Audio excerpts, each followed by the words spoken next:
जय श्री कृष्णा, राधे राधे, जय माता दी। आप सभी को नवरात्रा की हार्दिक शुभकामनाएं। आज की इस वीडियो में अपने जानेंगे कि कलश स्थापना का शुभ मुहूर्त कब है और कलश की स्थापना कैसे करनी चाहिए। तो वीडियो को अंत तक ध्यान पूर्वक सुनना और ज्यादा से ज्यादा इसे शेयर भी करना ताकि कलश की स्थापना करने वाले इस सही विधि को जान सकें। कलश स्थापना को घट स्थापना के नाम से भी जाना जाता है। यह नवरात्रि के पहले दिन यानी कि प्रतिपदा तिथि को किया जाता है। शुभ मुहूर्त, सही समय और सही तरीके से अगर किया जाए तो ही हमें शुभ फलों की प्राप्ति होती है। साल 2023 में शारदीय नवरात्रा की शुरुआत 15 अक्टूबर रविवार को होगी। इस दिन कलश स्थापना का शुभ मुहूर्त रहेगा सुबह 11:44 से 12:30 तक। इसी 46 मिनट के बीच में आपको कलश की स्थापना करनी है। तो पहले अपने जानेंगे कि कलश की स्थापना के लिए हमें कौन कौन सी सामग्री चाहिए। पहला, जौ बोने के लिए मिट्टी का एक पात्र, साफ मिट्टी और एक कलश लेना है। चाहे तो मिट्टी का पात्र ले सकते हैं या फिर तांबे का कलश भी ले सकते हैं। इसके ऊपर एक ढक्कन भी होना चाहिए और गंगा जल, सुपारी, 1, 2 या 5 रुपए का सिक्का और एक 10 या 11 रुपए रख लें। आम की या अशोक वृक्ष की 5 पत्तियां ले लें। साथ ही अक्षत भी रख लें यानी कि कच्चे चावल और मूली भी रख लें। जौ बोने के लिए फूल और फूल माला, नारियल, लाल कपड़ा, लाल चुन्नी और लाल कपड़े की जगह आप लाल रंग की ध्वजा भी ले सकते हैं जो माता रानी की होती है। इसके साथ दुर्वा घास भी रख लें। कलश की स्थापना हमेशा उत्तर पूर्वी दिशा में की जाती है। उस स्थान पर अगर आपके घर में मंदिर है तो आप वहां पर कर सकते हैं, नहीं तो उत्तर पूर्वी कोने की जगह को साफ करके वहां पर कलश की स्थापना करें। कलश की स्थापना सभी देवी देवताओं का आह्वान करने के बाद में की जाती है। कलश स्थापना करने से पहले आपको कलश को तैयार करना होता है, जिसकी संपूर्ण विधि आपको मैं बता देती हूँ। सबसे पहले आपको मिट्टी का जो बड़ा सा पात्र है उसमें मिट्टी डालकर जौ बो दें, फिर उसके अंदर पानी डाल दें। उसके बाद में कलश पर मोली बांधें, साथ ही तिलक लगाएं और स्वास्तिक का चिन्ह भी बनाएं। ध्यान रखें कि स्वास्तिक सही बनाना चाहिए। स्वास्तिक बनाने के बाद में कलश के अंदर थोड़ा सा गंगा जल डालकर बाकी साफ पानी से भर दें। फिर उस कलश के अंदर सुपारी, दुर्वा घास, अक्षत और जो 1-2 रुपए का सिक्का लिया है वो उसके अंदर डाल दें। अब इस कलश के किनारों पर जो आपने पत्ते लिए हैं वो इस तरह से रखें कि थोड़े थोड़े डंठल वाली साइड अंदर की तरफ होनी चाहिए, पानी में डूबनी भी चाहिए और बाद में इसके बीचों बीच ढक्कन से इसे ढक दें। पत्ते बाहर रहने चाहिए। उसके बाद नारियल को तैयार करें। हिंदू धर्म में कोई भी शुभ काम हो नारियल जरूर शामिल किया जाता है। मान्यता के अनुसार बिना नारियल हमारी पूजा अधूरी होती है। जब नवरात्रा में कलश पर नारियल रखने की बात हो तो ज्योतिष शास्त्र में इसका बहुत ही ज्यादा महत्व बताया है। पूजा के समय कलश स्थापना एक मुख्य चरण होता है। इसके द्वारा सारे देवी देवताओं का आह्वान किया जाता है, जिससे हम जो भी काम करने जा रहे हैं उसमें हमें सफलता मिले। ज्योतिष के अनुसार जिस कलश पर नारियल ना रखा हो उसमें ईश्वर का वास नहीं होता। ऐसी पूजा को कभी भी पूरा नहीं माना जाता। शास्त्रों में यह भी बताया गया है कि नारियल लक्ष्मी जी का फल है, जिसे श्रीफल के नाम से जाना जाता है। पौराणिक मान्यता के अनुसार भगवान विष्णु जब धरती पर प्रकट हुए थे तो अपने साथ 3 चीजें लाए थे, जिसमें पहली थी माता लक्ष्मी, दूसरी कामधेनु गाय और तीसरा नारियल का वृक्ष। नारियल को भगवान विष्णु और माँ लक्ष्मी का पसंदीदा फल माना जाता है। नारियल में ब्रह्मा, विष्णु, महेश तीनों का वास होता है। नारियल पर दिखने वाले 3 बिंदु शिव जी के 3 नेत्रों को प्रदर्शित करते हैं। नारियल को गुरु बृहस्पति का कारक माना जाता है। इसे पूजा और कलश स्थापना में रखने से गुरु बृहस्पति की कृपा दृष्टि हम पर बनी रहती है।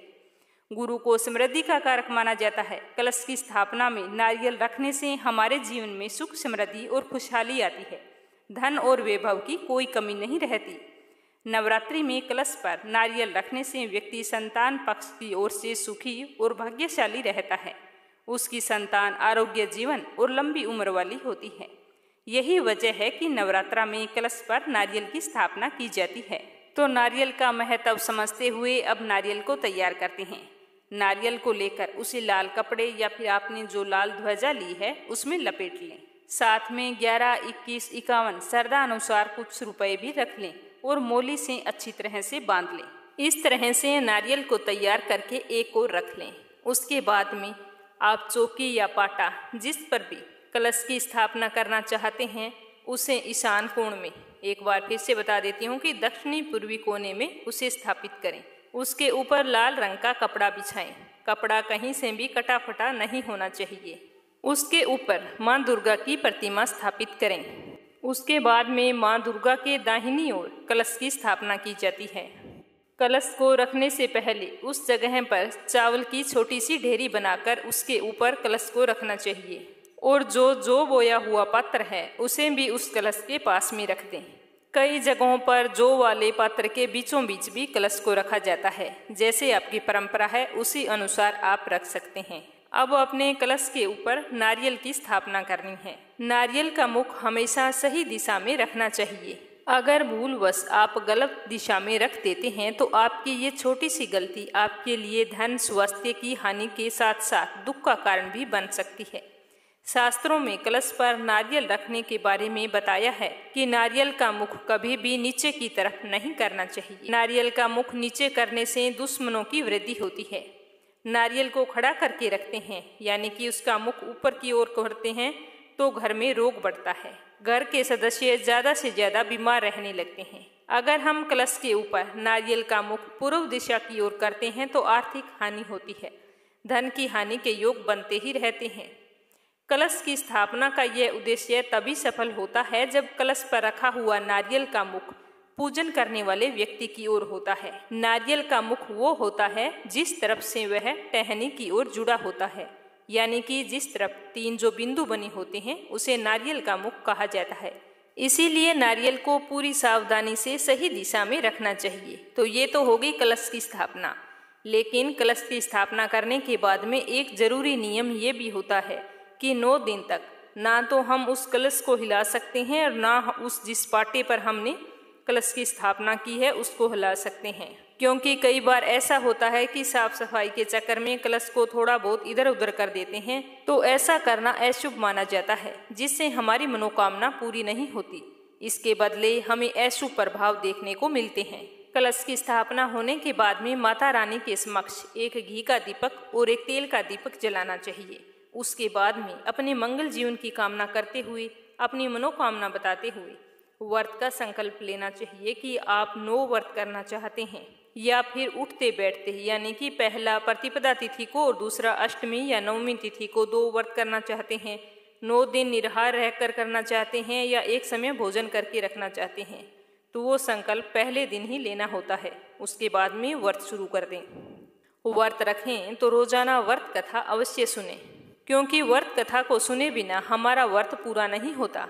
सुबह शाम माता की फोटो के आगे रोजाना घी का और तेल का दीपक जलाना चाहिए और जो आपने जौ बोए हैं उसके अंदर याद करके रोजाना पानी भी डालना चाहिए। कहते हैं कि इन जौ के माध्यम से हमारा आने वाला साल कैसा रहेगा इसके बारे में पता चल जाता है कि 9 दिनों में आपके जौ कितने लगातार बढ़ते हैं। जौ का रंग गहरा हरा है या हल्का हरा या फिर 1-2 अंदर सफ़ेद रंग के जो भी उगते हैं, जो बहुत ही अच्छे माने जाते हैं। माता रानी को रोजाना कोई मिठाई का या फिर मिश्री का भोग लगाएं। अगर आप खीर का भोग लगाते हैं तो इसे बहुत ही ज़्यादा अच्छा माना जाता है। नवरात्रा के दिनों में एक बात का और ध्यान रखें कि इन दिनों में नाखून नहीं काटने चाहिए और ना ही बाल कटवाने चाहिए और भोजन के अंदर लहसुन प्याज नहीं खाने चाहिए, चाहे आपके घर के सदस्य व्रत रख रहे हैं या नहीं रख रहे हैं। इन दिनों में किसी को भी लहसुन प्याज नहीं खाना चाहिए। जब भी आप माँ दुर्गा की व्रत कथा सुनते हैं तो पहले गणेश जी का ध्यान करें, उसके बाद में ही व्रत कथा सुननी चाहिए। कथा सुनने के बाद में माता रानी की आरती जरूर करनी चाहिए। सारी पूजा पाठ समाप्त होने पर माता रानी से गलती में अगर कोई भूल चूक हो गई हो तो उसके लिए क्षमा मांगे। तो इस तरह नवरात्रा के पहले दिन कलश की स्थापना करें, फिर 9 दिन तक विधि विधान से पूजा अर्चना करें तो माता रानी अपने भक्तों की समस्त मनोकामनाएं पूरी करती है। माँ के आशीर्वाद से आजीवन सुख, ज्ञान और धन की प्राप्ति होती है। तो ये थी कलश स्थापना से जुड़ी हुई कुछ महत्वपूर्ण जानकारी और नियम। अगर आपके मन में फिर भी कोई शंका या सवाल है तो कमेंट करके पूछ सकते हैं। व्रत कथा और पूजा विधि की जानकारी के लिए मीरा भक्ति चैनल को सब्सक्राइब जरूर करें। आप सभी का बहुत बहुत धन्यवाद। जय श्री कृष्णा। राधे राधे। जय माता दी।